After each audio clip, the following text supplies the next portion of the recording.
So hello there and welcome back to the channel. This is Mel's Gaming here with an incredibly special The Hunter Call of the Wild video. Now I have been continuing with a couple of my Great One grinds here in the Hunter Call of the Wild, looking for a couple of specific Great One trophies. I have been looking for the Drop Time Great One Whitetail and the big non-typical Great One Moose. And I was just grinding moose out here on Medved and I come to this zone which normally has two bulls and I was looking for the second bull and I look around the corner and he is there and he is a 10 Fabled.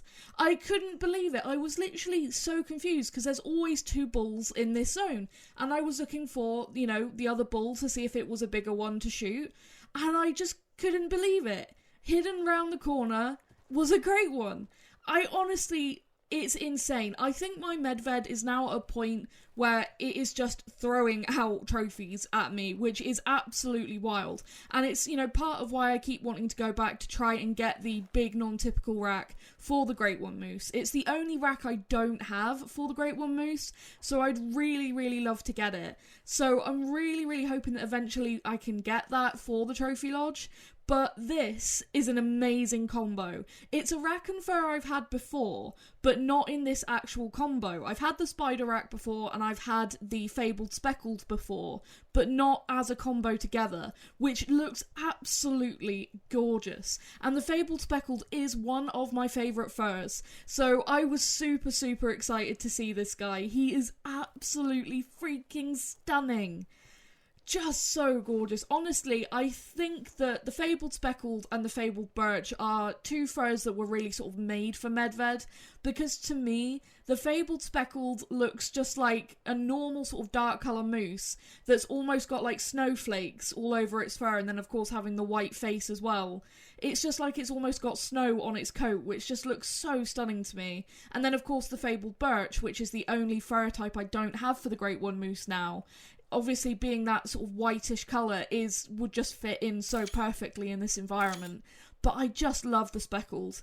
It is so, so beautiful. My second ever Great One Moose was a Fabled Speckled with the big typical rack, and it was so beautiful, and this guy is no less stunning. Just absolutely gorgeous. I am so, so stoked that this guy showed up. It's wild how my Medved is now. I only grind, I think maybe like 7 or 8 zones. I haven't actually counted. I just go around each zone that I know has bigger bulls in it, shoot those bulls and just go round and round, and it's been throwing out decent diamonds, big size diamonds, and then great ones, and it's been really, really insane. I'm 100% convinced that changing the way I grind has had an impact, because, looking at the difference between my moose grinds. I mean, my first one took nearly 8,000 kills, and then we've had so many short ones recently since I changed my grinding style, and I've only been focusing on shooting level 3s and up and just focusing on those bigger bulls. It's been absolutely crazy. And I still want to keep going. I still really want to try and get that big non-typical rack, which is my favourite rack for the Great One Moose.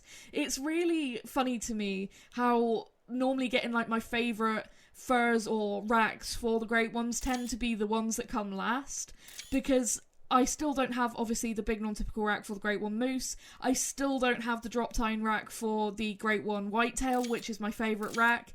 So these are the reasons that I keep grinding, is because I really would love to get those trophies eventually. And for me, having these guys show up never gets old. I was just in complete shock. Just every time, it's the sheer beauty of these guys. The Great One Moose are my absolute favourites as well, so it just especially never gets boring for me. They're just so cool. I love moose. I think moose are such an incredible species. The diamonds look insane, and then the great ones are just so, so cool to me. They are just the epitome of great ones for me. I think they are amazing. And just looking around the corner and seeing him stood there, it was just perfect. I mean, it was like, you couldn't have written it any better. I'm there looking for the other bull thinking, oh, where's the other one? Has it not respawned here for some reason, when it has been, and it's been really consistent? And then I'm just looking around and I just see the antlers between the trees. I just couldn't believe it. It was so, so cool. I am just, oh, it's so cool. I'm so happy. So I decided not to follow this guy to his feed zone and rest zone because this area is actually really brushy around here. It's very close to where the two-tone Great One Moose spawned for me, and I know it's just so thick and brushy around here. So I decided that I would get that nice close-up footage of him in his drink zone where it's nice and open out here. And then we would try and make an approach to take this guy out. But that wasn't as simple as, some of the other stalks I've had on Great One Moose, because trying to get around this zone and have the wind work with me was quite difficult. And what kept happening is not the Great One, but actually either the cow moose that was with him or the smaller bull would end up spooking. As you will have seen it just there, the smaller bull ended up spooking. So here I was just trying to get the Great One's attention, hoping that they might turn around and come back to their zone if the smaller bull actually would start coming back.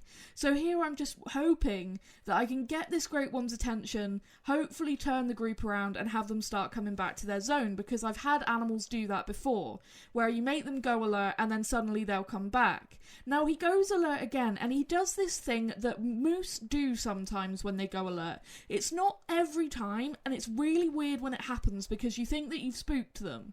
And what's actually happening is this is an alert animation where they sort of trot around like this in a circle, and it's really bizarre. The first time I saw it I just thought I'd spooked the animal, but then I noticed it was just sort of running around in circles like this, and I was hoping he wasn't going to run over me, but he does.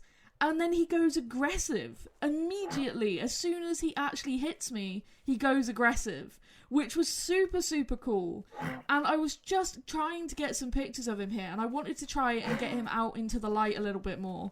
But before I actually managed to get him to do that, he ends up spooking off, which was a bit of a shame, but still so cool to get to see him go aggressive. Now moving in on what would be the final approach on this guy. And you can see he's actually attentive here at 37 meters. And there's a reason we're going to get so close. The weapon I decided to use to take this guy with was a weapon that I had never even shot a diamond with. The only animals I had ever shot with it were a few practice moose in the run-up to actually taking this guy. And that is the longbow. Now, I've used the recurve, and I had heard that it was pretty much the same as using the recurve, but I had never used the longbow on any kind of trophy ever. And I wanted the first trophy animal of any description that I was going to take to be this guy. And I was absolutely terrified. Now, after I decided I wanted to take this guy with the longbow, I did go and do a few practice shots on just some normal common moose, and all bar one of those shots went really well. One shot didn't go so well, but all of the others did. And so I knew what I was doing with the bow to an extent, but because of the one shot that didn't go so well, I was really nervous about taking this shot. I knew I wanted to be at about 20 meters. I didn't want to be really far away from this guy, and I wanted to make sure that I had a nice clean shot, and then I would go for it. And I was just getting ready here to think about taking a shot, and he ends up moving. And I was like, okay, we'll have to try and move around. And you will have seen there, I've actually coloured the bow with the blue coloration from the Midsummer Cosmetics pack, and also the purple colour to kind of go with the channel colours. I really like the blue, and the purple goes well with it. So I figured that would be a nice colour combo to actually put on the bow to take this guy. But then the smaller bull spooks, and the Great One starts to follow him. So I had to try and get the Great One's attention, and I was like, okay, now's the time. I've got a few seconds before he spooks, and I managed to get an arrow in him before he actually has time to spook. There's vital blood on the ground. Oh, the huge sigh of relief. I always say it, but seeing that vital blood on the ground is the first sigh of relief for me. It's never fully over with the anxiety that I may have messed it up until I actually pick up the animal. But just look at him. What a trophy. I mean, this will never get old for me. No matter how many Great Ones I am ever fortunate enough to shoot, the actual moment of getting to take one will never get less nerve-wracking for me. Getting to pick one up and see the Great One medal come up will never get less exciting. Getting to be in the presence of one of these magnificent animals in-game, it will never get old for me. Absolutely incredible. 191.06 scoring, Fabled Speckled Great One Moose. Absolutely gorgeous. And this guy ends up being my 25th Great One, which is absolutely wild. But, like I said, it just doesn't get less intense for me. Every time, every single time without fail that one of these incredible animals has shown up, it has been just a rush of adrenaline, and then the panic of, oh my god, I've got to make the shot, and then trying to make the shot, and then the worry until the very last moment where you're looking at it in the harvest screen. It never changes. It's such a magical feeling, and it's something that I really take my hat off to the devs for, because they've done such an incredible job of being able to do something that really gives you such a rush of excitement. It's amazing. Absolutely awesome. Now, what's even cooler is this guy is a little bit uneven, I noticed as I was looking through the true score. So he does actually have a bit of character to him as well, which I absolutely love. Any kind of bits of character that these guys can have, and, you know, especially when they're really, really wonky or with mismatched antlers, to me that's really, really cool. I love that. But he's just awesome. Like, he just is just an incredible beast.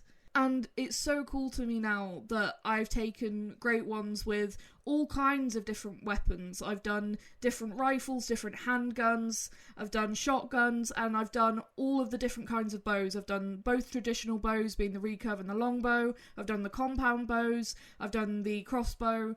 And it's just been so cool to use all these different kinds of weapons to end up taking all of these incredible Great Ones. And I am going to put together a montage of all of the Great Ones I've harvested so far up until this point. And I'm really excited to actually make that video. That should be out at some point in the next few days, once this video has actually come out, which I just can't wait to share this. I'm so excited. I'm genuinely buzzing. Like, in the moment, it's so cool, and then getting to rewatch the footage to do the narration and stuff afterwards, it gets me just as pumped. And then I'm like, yeah, I'm gonna go and either continue grinding today, or I'm gonna go and chase another trophy today, and then see what happens. It gets me so pumped to go out and do it again. And like I said, I really want to try and get both the birch fur and especially that big non-typical Great One Moose rack. I really would like to try and get it, so I'm probably going to keep grinding for moose. And, you know, I'd love to get a super rare moose. Maybe that might happen as well if I keep grinding. So I'm just going to keep going and see what happens. Same with whitetail. I'm just going to keep going and see what happens, and we'll just see what ends up showing up. And for every insane trophy that ends up showing up, I will continue to be beyond grateful that they do show up. It will never get old for me. I will always love it, and getting to record it and share it and everything, it just, as I've always said, makes it just even cooler. But that is going to be it for this one. Again, I'm not going to be showing this guy in the lodge because I am trying to work on putting together my ultimate trophy lodge, which I think it's coming together pretty well, and I know you guys want to see a lodge tour, so I'm hoping that eventually I'll be able to do that as well once I've put the main ultimate trophy lodge together. So yeah, we're just going to admire this guy in this harvest screen where he just looks just wild. I mean, what an incredible animal. I'm so stoked. I'm so stoked. But like I said, this is going to be it for this one, so thank you so much for watching and for all your support as always. You are all amazing, and I will see you in the next video. Thank you.